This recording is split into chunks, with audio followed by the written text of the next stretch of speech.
Hello and welcome back to the Light Club. It's an absolute pleasure to have you with us this afternoon as we're going to be interviewing the landscape photographer Marcus Jose from Cornwall. But before we say hello to Marcus, I just want to remind everybody that there's currently a deal on the NiSi UK website. For anyone who buys a V7 kit, is able to get a free 30-minute video call with one of the experts. There's a number of ambassadors to choose from. So just a reminder there, anyone who buys a V7 kit on the website at the moment can get that free nice incentive there. So we're going to introduce Marcus now. And if anyone has any questions throughout this interview, please just put them in the comments box below and we'll do our very best to answer them. Hi, Marcus. Oh, looks like we're not able to hear. Are you able to speak there, Marcus, and see if we can? 2 seconds.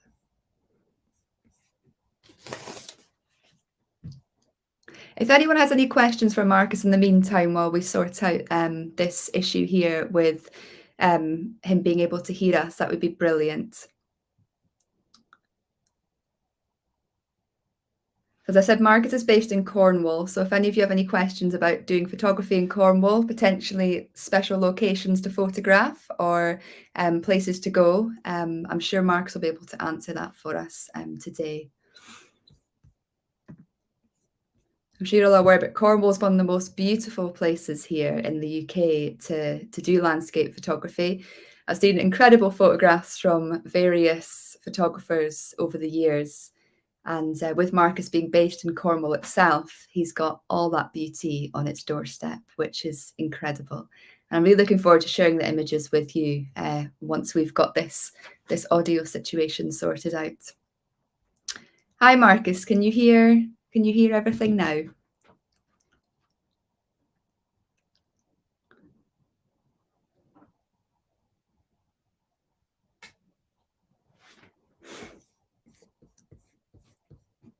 Again, apologies for this technical difficulty. We all know what technology can be like.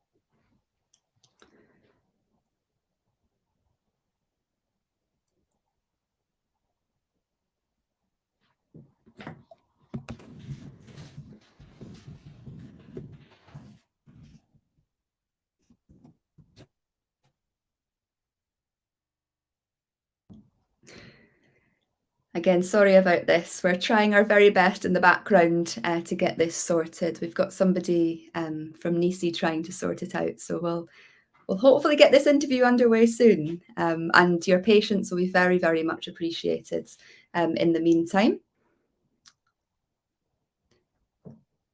As well as Marcus, we've got some other great photographers coming up over the next few months that we're going to be interviewing. So we're hoping to get this interviews up and running throughout the year. Hopefully there's going to be one a month, mostly interviews with amazing photographers around the country who, of course, use NiSi filters to achieve their incredible images. And we're hoping not only to have landscape photographers this year, but hopefully be able to showcase potentially some of the other equipment that some of the other photographers use, such as NiSi's wide-angle lens and the macro lens as well. So plenty of exciting stuff coming up, and potentially we might do some more image reviews again this year. We did that once or twice last year and they were very well received by you guys. So if you are out taking images at the moment, keep them saved, and we'll hopefully have one of them coming up soon as well that you can all get involved with, which is exciting. Great. Can you hear us now, Marcus? I can, yes. Finally. Amazing. Hallelujah. Fantastic. So how are you doing apart from the stress of this technology issue? No stress from me. I'm doing fine. Thanks very much. Brilliant. I need to get some of your cool there. That's fantastic. So Marcus, first of all, like we do with all the photographers, I just would like you to introduce yourself and let us know what got you into photography in the first place. Well, I'm Marcus. I'm a Cornwall-based landscape photographer. I go under the name of Cornwall on Camera. I've always had an interest in photography. I've had a camera pretty much all my life, but I started to take it a bit more seriously from about 2016 when I won second place in a local competition, and I've really just gone on from there. I enjoy being out with the camera. I enjoy shooting the sunsets and the local area, the mine buildings, the history and the heritage of the locality. That's brilliant. You know, I love the fact that you're based in Cornwall and you do pretty much all your photography in your local area. It reminds me quite a lot about my story based on the Murray Coast. Like my favourite place to photograph is what's on my doorstep. Yeah. And so what do you think it is about like Cornwall particularly that makes it so good for landscape photography? We get some fantastic light for a start. I mean, places like St Ives have attracted artists for years because the light is just supposed to be better than most other parts of the country. We get wonderful soft light, but we also get these fantastic moody skies. Because we're almost a peninsula sticking out from the rest of the UK, and the weather changes so quickly and so regularly that one minute you can be shooting a bright sun-filled sky, the next minute it's just wall-to-wall clouds. So everything changes in an instant. You've got the moors, you've got the ancient sites, you've got the coast. There's just so much to see and so much to photograph, so much opportunity. Brilliant. We've just had a question there from Roy asking what part of the coast do you do your work in, or do you just go, throughout the whole coastline? I'm based in Redruth in Cornwall, but I mean I will go all over. I'll go all the way down to Land's End. I'll go all the way up to nearly on the border at Plymouth, wherever I think I can get a good photograph, wherever I've planned a trip, wherever I've want to scout a location. Yeah, I'll travel the length and breadth of Cornwall. It doesn't affect me like that. Brilliant. It sounds like such a great area. And I know we're about to see so many good images from there, showcasing many of the different spots. So yeah, we'll get your first image up now and we can kind of speak through each location. And of course, what inspired you to take these images? What were the conditions like on the night? And what filters did you use? So yeah, we'll start with this beautiful photograph here. Ah, yes, the Stamps engine house at Gwenup United Mines, known as Ale and Cakes. I mean, the thing that usually attracts photographers to this location is that pool of water in front of the engine house and that reflection. And on this particular evening, I was a bit short on inspiration, and I was chatting with a friend, and she said, "Well, why don't you go and shoot the engine house at Ale and Cakes?" So that's exactly what I did. I mean, it nearly didn't come off at all because it started off with the cloud was a lot heavier, a lot thicker. And as it was coming across towards sunset, I could see that the cloud was thinning out. And I thought in a minute, we're going to end up with no cloud at all, which for me, it would still have given a nice reflection shot, but it wouldn't have given the definition to the sky that I was looking for, and that reflection of the sky with the engine house in that pool of water. But in the end, it all came together and worked quite nicely. I think as well, because the engine house is sat on that little bit of a hill and you can't really see beyond it, you can't see the horizon beyond it, it just nicely isolates that building to give that that shot. If you could see the horizon behind, if you can see what's behind there, it's not particularly attractive. But with it sat like it is, and the fact that you can't see beyond it, it gives quite a nice image. Brilliant. It just shows perspective, doesn't it, really there? Like you say, where it's positioned and what it's hiding behind. And I mean, having that pool of water there, it really showcases how reflections can make for really interesting, nice mirrored shots. And I think what I love here is how you've got these like clouds. I know this obviously wasn't planned, but the way the clouds are at the top of like the chimney stack there, it almost looks like some smoke or stuff coming out as well, which gives it a creative feel, which is brilliant. It's funny you say that because I took a number of images and I was just waiting for the cloud to be in exactly the right place to almost give the look of the clouds coming out of the stack, which it's a little bit off. It's not quite where I would have wanted it, but it was it's almost there. Yes, and I think sorry. I'll take it as it is. It just means I've got to go back at some point and try it again. Yeah, I mean, it's the same with all of our images, isn't it, really? You know, we all take photographs and we see slight little things that we'd rather were a little bit different. But as you say, it gives you the incentive to go back again and to photograph these locations in different light. And is that something, would you say, that why you like photographing kind of in your local area? Because you have that opportunity to get to know these locations almost intimately, and you can go back time and time again and get them in different weather conditions.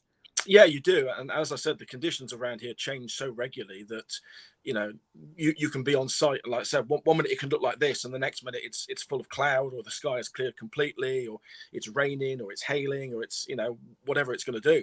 And I do tend to revisit a lot of the same places at different times of the year and different conditions and different lights, just to try and capture it in a different way. And obviously, you know, there's a lot of other photographers that go and do the same sorts of things. But yeah, this I mean, this is one of my favorites, and I think it is because of that pool of water and that reflection. I do like a good reflection shot, and so the challenge for me is always to wait until that pool of water is big enough to be able to get that shot. Yeah, definitely. Yeah, a great image there, and as we say, it really showcases the importance sometimes of reflections, which is fantastic. We'll move on to your next photograph here, which is this gorgeous image here. I mean, the light here is just spectacular. Yeah, yeah, it was. Yeah, Bedruthen Steps is absolutely gorgeous, and I do love sea stacks. I've got a bit of a thing for sea stacks. In the past, I found this quite a difficult place to shoot. Access to the beach has been closed off for a number of years because of storm damage to the steps that lead down. So you can't, you know, you can, but it's a bit dangerous. You're not supposed to get out to that beach, and I would love to have shot the sea stacks from beach level, but I managed to find a spot on the cliffs that gave me this nice line of the sea stacks going across the image with that sun in the background, just as it was on the horizon, and the sky. I mean, the sky just added to the image. You know, I think this was about 30 seconds of exposure just to flatten off that sea. The sea was quite calm anyway, but I just wanted to get that sort of that flat look, that long exposure look to the image. Mm.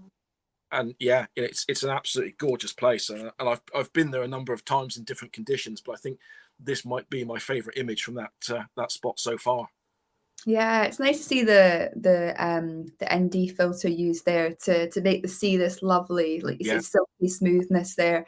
It just allows almost it to have an almost balanced effect there with the sky and those nice silky sort of clouds. Did you plan this shoot with regards to the time of year? I'm just looking there at where the sun is and the yeah, nice gap it has between the peninsula and stuff. So yeah, what was your thoughts there? yeah. No, you know, this is a location that I do tend to visit mainly in the summer, mainly because that sun sets much further round. Um, it's a location that I'd like to visit really more in the winter months to try and get some storm shots, because I'd imagine you get some nice wave movement in there at different times of the year. But yeah, I mean, generally speaking, this is a location I visit in the summer months, and I just, you know, I like the sun on the horizon, just sitting there, like you say, with that gap between the sun and the peninsula, and the rocks in the foreground. I think it just works really well. So with regards to like you planning, I'm just thinking here, because you're obviously a local guy to the area, do you just know like what time of year is best for each location? Well, I know that anything on the North Cornish coast during the summer months is going to be really good for sunset.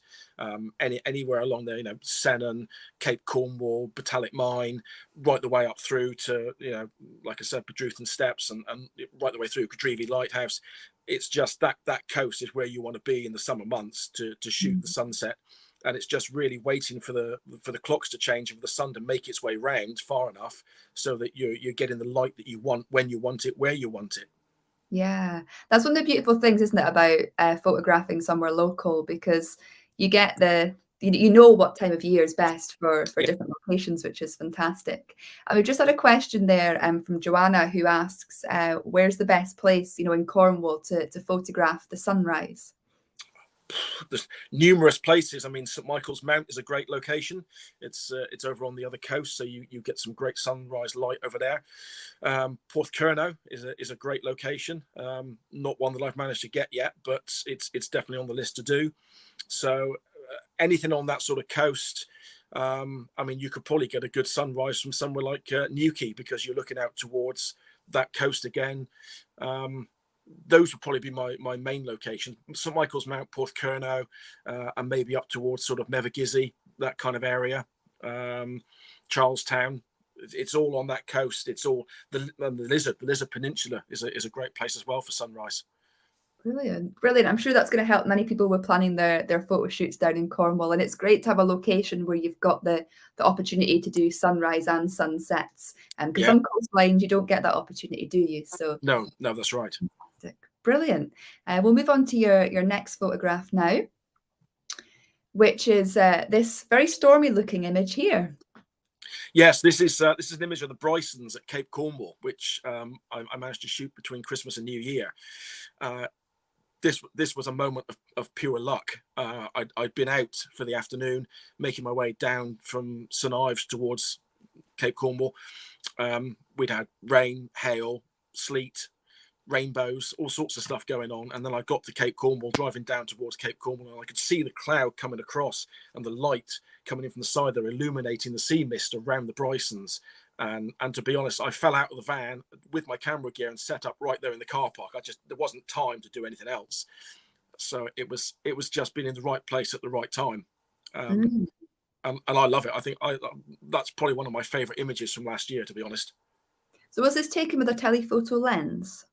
This is taken using my 24 to 105 mil lens. And that was at the full 105 mil. It's not a long exposure. It's got the polarizer on it. I mean, my polarizer lives on my lens anyway. The only time it comes off is if I'm doing any astrophotography. So yeah, I mean, this was a case of the polarizer and the GND 16, the 4-stop soft grad. Nice, easy setup, quick and easy, fairly fast shutter speed. I think it was like 1/40th of a second, and just grab that image while the light was there. There wasn't time to get down to beach level. There wasn't time to get a foreground in there. It was just, I'm going to use the sea as the foreground. I've got some nice movement in the corner of the image. I've got that beautiful light coming in from the side. There's the sea mist, the illumination. There's the rock. That'll do for me. Brilliant. I mean, it really shows there how using telephoto lenses can make a big difference, because people think often in landscape photography, it's all about the wide vistas, but there's so much you can do by zooming in. And of course, having a faster shutter speed here rather than doing the long exposure is perfect for these sort of weather conditions, because you want to freeze that drama, don't you? Which you're not going to manage to do in a long exposure. No, this is it. And I was hoping to catch, I mean, there were some fairly big waves coming in. I was hoping to catch some of the waves coming up over the rocks, but between that light being there and the light disappearing again, there just wasn't enough happening to there were some pretty big waves afterwards, but by that point the light had gone, and it was just it didn't have the same drama to it for me. Well, the light definitely enhances this image, which is fantastic. And what Roy's asking is, what camera do you use and what's your go-to lens? I shoot with a Canon 6D Mark II. I said this was taken with my 24 to 105 mil lens. The only other lens I've got is a 16 to 35 mil, which I use for the wider vistas, because obviously the 16 mil gives me that wider image. I do tend to find that I use the 24 to 105 far more than I use the 16 to 35. So I guess that would probably be my go-to lens. It's brilliant to have a lens that's got that diversity in it, isn't it, with the focal lengths, because you don't have to change it so much and you can react more to what's going on, which is fantastic. This is it. I mean, yeah, the ale and cake shot that I did, the engine as we started with, that was a 16 to 35 mil, because you just wouldn't fit the shot in with the 24 to 105. But I do like the variation that the 24 to 105 gives me in focal length, depending on the composition that I'm looking at. It's great. I mean, the lens I use the most is a 24 to 200 millimeter lens, just because, like we say, like it's so much easier, especially when there's changing conditions, to zoom in and out and isolate things. So yeah, it's definitely, I think a lot of photographers now are starting to use a lot more of these sort of versatile lenses, and particularly in conditions like this. So absolutely. Yeah. Fantastic. We'll move on to your next photograph here, which is, the beautiful light in this photograph. What's the story here? Again, a moment of pure luck. I'd gone up to Cornwall. I mean, this is one of my favorite locations. This is literally minutes from my house, and I'd gone up there to shoot the sunset. I quite often do this several times a year, different conditions, different lights. And I went up to shoot this particular evening, and while I'm stood there, I can see the mist rolling in off the coast. Not very thick, but enough to hide. You see, normally in the bottom right side there, you'd be able to see across towards St Ives, but because the mist has come in, it's just taken away that horizon completely. And so it's you've got the light, and then you've got the castle and the monument sitting there. And it was just to watch the colour spread through that mist and the cloud was just absolutely incredible. I mean, I nearly fell off the rocks with excitement of yeah, my Christ, look at this. You know, it's just absolutely stunning. But Wow. yeah, you know, and I like this particular composition for Cornwall because well, for a start, having the monument in the backdrop helps to give a bit of depth to the image. If there wasn't the monument back there, the castle on its own, I don't think you'd have a lot of depth. But if you shoot it from the other side, you tend to get Redruth itself in the background, which is absolutely fine, but you don't get that same sort of sense of the size of the hill and the Carn being isolated as such. So I like to shoot this view because then you get that sense of it's up on a hill, it's high up, and yeah, it dominates the landscape around here. So it's a natural go-to, particularly in the winter months for me, because it's, like I said, it's minutes from my doorstep, and I can be there and be shooting within 10 minutes or so. And what an amazing location to have on your doorstep. I think everyone dreams of that, to have somewhere that they can just kind of, Absolutely. get to so quickly. And as you say, the mist in this image really makes it to be able to obscure what's going on in the background and have that Yeah. depth. It's definitely a very strong composition, and to be able to have the strong composition mixed in with that beautiful light. Yeah. Oh, to have a photo shoot like this that you'll never forget. It's what every landscape photographer dreams of, isn't it? It was absolutely incredible, and the mist was completely unexpected. It was just one of those things that I'm stood on the top of the hill there on the rocks, looking at that mist, thinking if that comes across a bit further, I'm in business. Mm. And it did. It was just absolutely perfect. Amazing. Oh, well, I feel like I'm there. That just the way you photograph this and the almost layering within it. It's yeah, it always brings back memories of shoots that I've had with similar conditions that you Yeah, never forget it, which is fantastic. Yeah, absolutely. brilliant. We'll move on to your next photograph now, which is this very dramatic photograph here of a lighthouse. So what's the story here? Gadrivi Lighthouse. Yeah, well, this is a very popular location with us local photographers, and I got lucky again. The light, you know, it was quite a cloudy day. We'd had quite a lot of rain. I'd started off over towards Gwithian Beach, walked along the beach, taking a few photographs as I went, with the intention of arriving here with the outgoing tide. When I'm taking this photo, I'm actually stood in a gully below Gadrivi Head, which lines up with the lighthouse. And you've got to be very careful because when the tide comes in, not only can you get the tide coming from the front, you can get cut off from behind you. So I always try and do this with an outgoing tide or a low tide for safety. But the light and the movement of the waves coming in there was absolutely fantastic. It was just, yeah, again, a bit like the Carnwall shot, one of those moments that you just go, my Christ, look at that. You know, it's just absolutely gorgeous. I mean, again, not a long shutter speed on this. Is about a 1/6 of a second.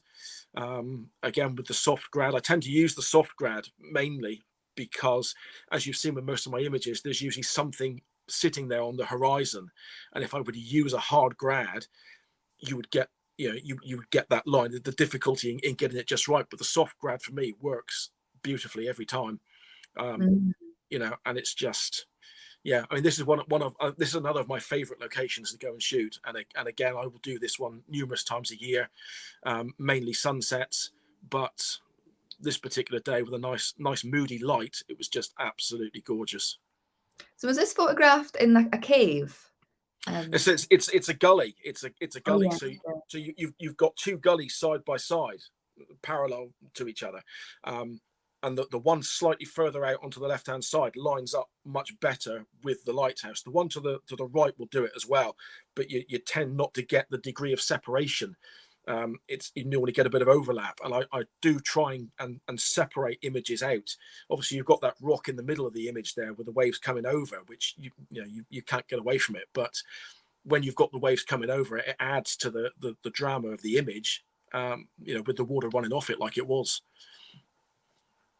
Yeah, beautiful. It's nice to have that, like, because you've got the gullies here to have that nice framing, and to Yes. get that, it's really nice to have that. You don't always get that in a lot of landscape No. locations. So yeah, it's really, really nice to have that here. And definitely the whites of the waves really make this photograph and give it that Yeah. drama and interest, which is fantastic. So yeah, lovely balanced image there, which is really, really lovely to see.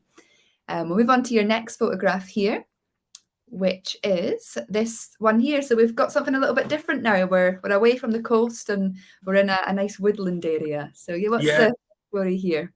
Well, Kennel Vale. I mean, I don't do a lot of woodland photography like a number of other photographers. I struggle to see the wood for the trees, but Kennel Vale, which is an abandoned gunpowder works on the way to Falmouth, is just stunning, absolutely stunning. When I shoot woodland, I do like to try and have a stream or a river or some form of water running through there, mainly because I like to do the long exposure. But quite often you can see in the top right corner there is a building, and along the bank of the river here is a number of incorporating mills from when it was a gunpowder works.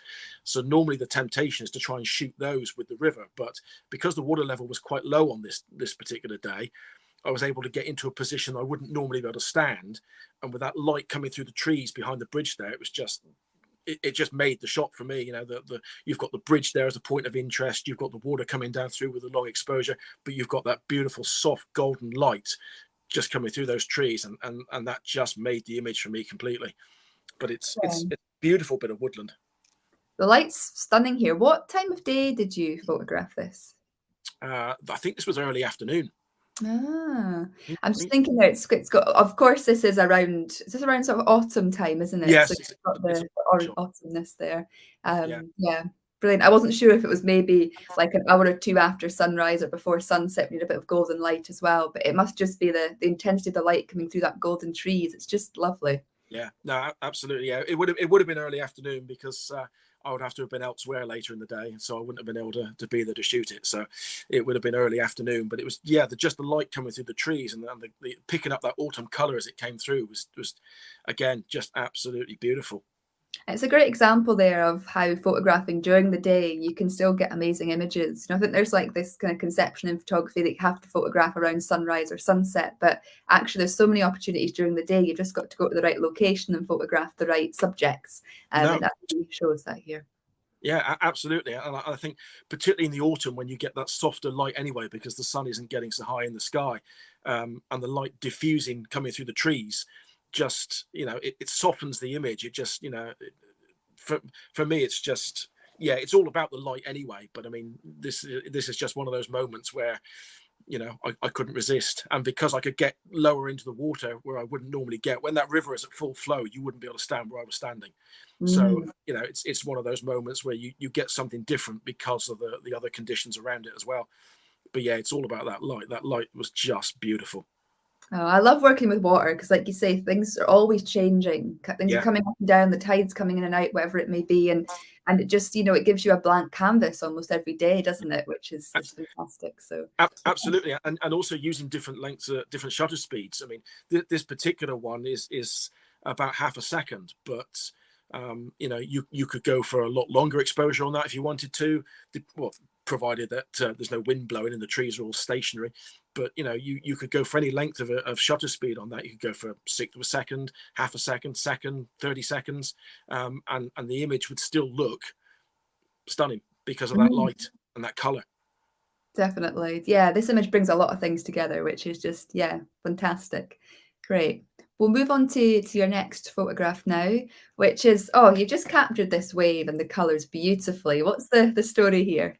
This was a December day down at Porthcurno, um, and again it had been quite cloudy. There hadn't been a lot going on, and then all of a sudden there was just a break, and there was light. And down at Porthcurno, we do tend to get a lot of big waves coming in. I mean that colour, the backlit wave there. One of the things that people always notice about Porthcurno is the turquoise colour of the water down there. And the rock in the background is you've got the Logan Rock up there, which is a rock that used to rock backwards and forwards, and it's one of those places. It's a very, very popular place, particularly in the summer with the tourists. And I just wanted to get a really nice wave image from down there, and this one, I said there was a break in the cloud, there was a moment of light, and I was already on the beach shooting, so I just went for it. This is a lovely shot. It's very natural, this image, and like I say, you've caught it at just the perfect time. And the color, definitely the color in the wave really makes this photograph, and it just looks Yeah. so inviting. It looks cold but inviting, which is yeah. I'm sure it was pretty cold. I wasn't brave enough to go in to find out, but I'm sure it was pretty cold. But I mean, this one, I mean, there's no long exposure here. This was 1/200th of a second. This is a fast shutter to capture. I mean, normally I would have wanted to go maybe sort of 1/6 of a second, capture more of the movement of the wave, but because of the wind coming across, blowing the tops of the waves back like that to create that mist, I didn't need to go for a long exposure. It's almost creating that sense of movement on its own without me needing to go for a longer exposure. And I wanted to capture the patterns and the movement of the water in the foreground there as it was coming on and off the beach. So that yeah, that worked out pretty well. You've almost got two in one here, don't you? You've got that fast shutter speed giving you that definition and Yeah, clarity, and then, like you say, that kind of mist and spray coming off there, giving you almost a long exposure effect, which, yeah, is brilliant. And the light is just stunning coming in there from the right, which is fantastic. So, yeah, yeah, beautiful. A very different image in many respects, and it just, yeah, shows the diversity of images you can get in different locations around Cornwall, which is brilliant. We'll move on to your next photograph now, which is, oh, this beautiful pier here. I mean, what a stunning and perfect moment to capture a crashing wave. yeah. Well, this is a popular location for this shot. Anytime we get a decent swell with an incoming tide down at Portreath, you're pretty much guaranteed to get one of these. This particular one was at high tide. There weren't so many big waves rolling in. I'd been there for a couple of hours shooting. And once you get your eye in, you can see which ones are going to launch themselves up into the air. What I was hoping to get, because was actually water coming off of the sea wall at the same time as getting that explosive uplift. But I was finding that I was getting either the water washing off the wall or I was getting the uplift. So in the end, I just settled for getting that explosive power of the waves coming up over the wall. Yeah, it's great location for that. It's fantastic. A lot of big waves come rolling in. In fact, the spot where I was standing is known locally as the camera killer, because at high tide, when you get the big waves coming in, they almost come up and land where you are. And a number of people have had their cameras ruined at that spot. Wow. You really So, get a sense of that here, actually. You feel like, I don't know how far back you are here, but you feel like the wave is coming for you. oh yeah, yeah. Well, again, this was shot with my 24 to 105 mil at 105 mil. So, I mean, when you're standing looking at it, it doesn't feel like it's very far away, and especially when those waves start to launch themselves, it doesn't feel like it's very far away. So, but it's just one of those places that, when you get the right conditions, when you get the right moment. And this was just into blue hour. Sunset had happened. You can see the sunset color just through the cloud there, but there was a lot of blue tones picking up in the water, and it just, for me, it was just the perfect moment to be down there shooting. Like I said, I'd been out there for a couple of hours. I'd shot through some pretty bright light, but this was the image that made it all worthwhile. Brilliant. And you can see here how the portrait orientation works really, really well here. But just in case anybody's wondering, what made you choose a portrait rather than a landscape orientation here? I think because that sea wall is actually quite long. And I think I've gone for the portrait because, first of all, when those waves come up, they do quite a long way, and I wanted to keep that in the frame.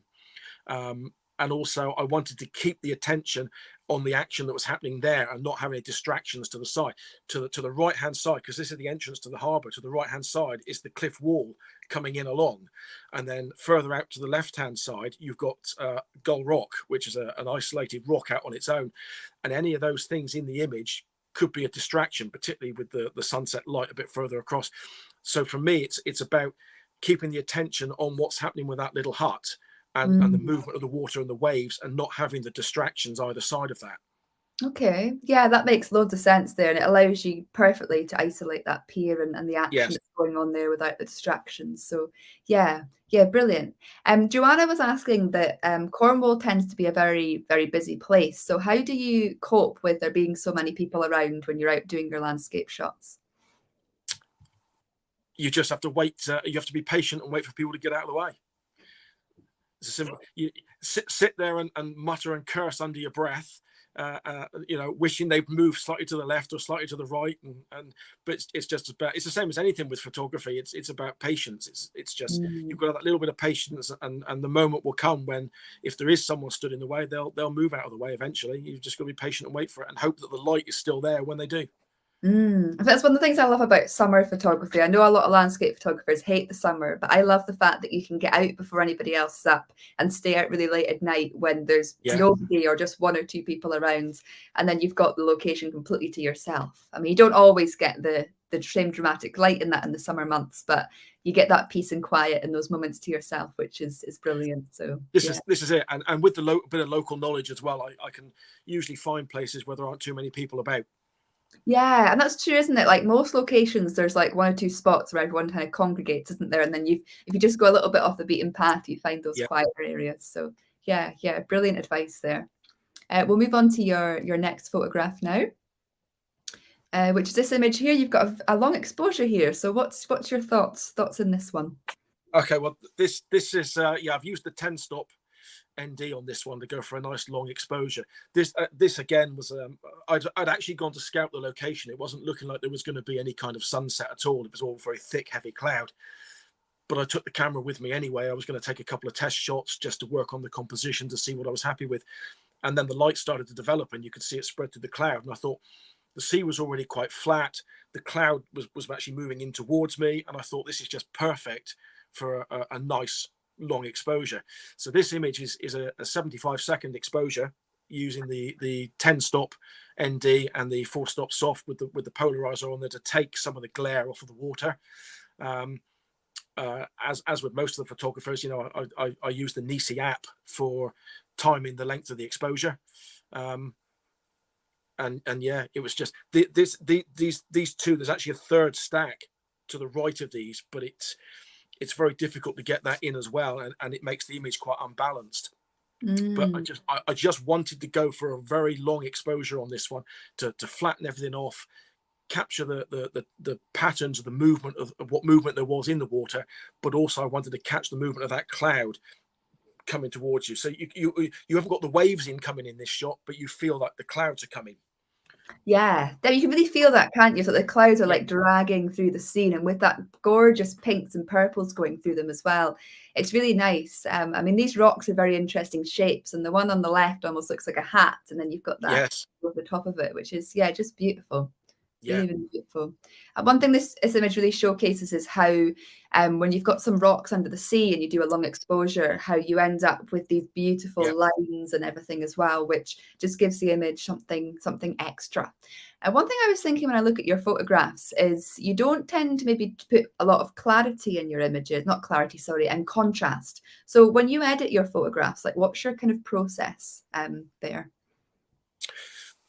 It depends on the image, and it depends what I've got in mind for the image. I mean, with this particular one, there's a lot of nice detail actually in the rock, which I wanted to bring out. So with that, I've brought the clarity up a little bit. I've brought the shadows up a little bit, brought the blacks up a little bit, put some white in there again. I mean, I didn't need to touch the water very much. The polarizer has taken care of that for me, and just darken that off nicely.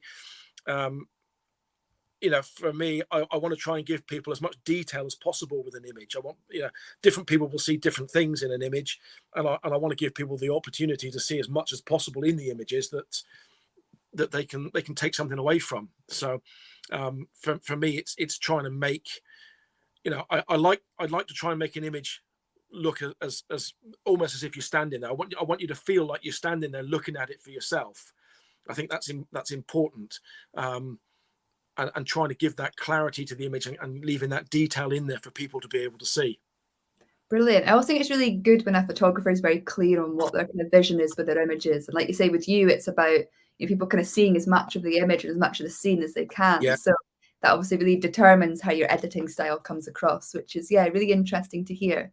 So we've got one more image to share of yours, which is this one here. So what's your story here? West Wheel Owls, probably my favourite engine house down at Batalic. This engine house was used in the BBC series Poldark as Wheel Leisure. They redressed it and did some work down there, but it's just sat there on the cliffs high above, and it's a fantastic sunset location at any time of the year. And on this particular evening, I'd gone down to shoot it, and as I'd arrived, there was another photographer there, stood right where I would want to stand. So I had to adjust my composition. But in fact, that helped me out, because I've come slightly round to the right where I wouldn't normally be, and with the sun right behind the engine house then, and the clouds illuminated, it's just created a scene that I haven't shot. Well, I haven't shot it in this particular way before. I've normally had the sun either to the left or right of the engine house, depending on where I'm standing. And sometimes you can catch the sunlight through one of the engine house windows. But this image with it backlit like that was something completely different for me. And I just love the tone, the light that was in the image, the color that was coming through. It was just, again, one of those moments where everything came together. It's really nice here how the pathway and the almost like stone wall there is coming in from the bottom left, and how the light is then coming up that as well, which is lovely. That was one of the things. I mean, that path being illuminated by the sunlight was one of the things I wanted to get into the image. And by having the path coming out of that bottom corner, it's me trying to lead you along that path towards the engine house. It's beautiful. And I love the kind of almost lesson there. You know, when you said you turned up as an art photographer there, it's like, oh no, they're where I wanted to be. But actually, it's made you think outside the box. It's given you the opportunity to try something new. And I often think when we're kind of forced to go somewhere else or do something else, whether it's because of other people or because of conditions, it can often lead to some of our best imagery, because, you know, we have to kind of work harder to create it. And we just open our minds up, which is beautiful. Absolutely, yeah. You know, like I said, normally I would probably have been further around to my right, and the path would have been more central in the image to lead you into the engine house itself.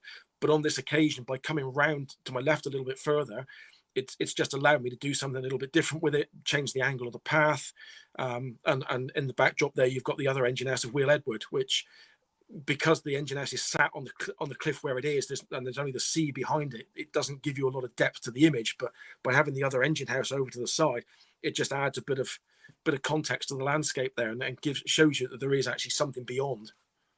It's beautiful. And I love, I mean, I think all your images have showcased the vast amount of opportunities you have in Cornwall, and especially some of these old historical places as well. They just add and make for fantastic photographic opportunities. So absolutely, yeah.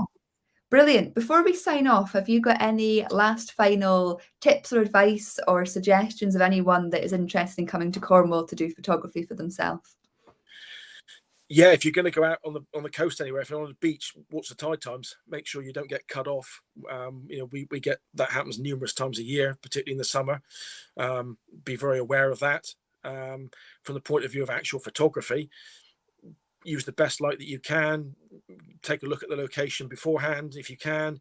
You know, use the things. You know, other photographers come into Cornwall. Things like photo pills are fantastic for helping to plan where you're going to go, and just make the most of the conditions that we have. We've got some fantastic coast, some beautiful places to go and shoot. You know, most people coming to do it will know what they're doing with a camera anyway. So yeah, brilliant. They'll love it. They'll enjoy it. Some fantastic advice. I mean, Cornwall looks amazing, and it's been on my list of somewhere to go for many years now. So I'm hoping I'll make it down there at some point in the coming years. And of course, if anyone's interested in your work and what you do, they can find you on Instagram under Cornwall on Camera. And I believe you're in the process just now of making a website as well, which people can. I am, yes, I am working on a website. Yes. Brilliant. Won't be long. Yes, they're always hard work websites, aren't they? But once they're done, it's amazing. So yeah, all the best with that. Thank you so much, Marcus. It's been amazing to speak to you this evening, and I'm sure everyone has learned a lot from the things that you've shared. So thank you very much for your time. Thank you for having me on. It's been great. Brilliant. And thank you everyone for watching, and we'll see you again next month. We have got Sophie Morrow, which I will be interviewing on the 15th of February at 5 p.m. So I look forward to seeing you all then. And yeah, if you're interested in any of the past episodes that we've done so far on this series, you can find them on the NiSi UK YouTube channel. Take care, everyone, and we'll see you again next month.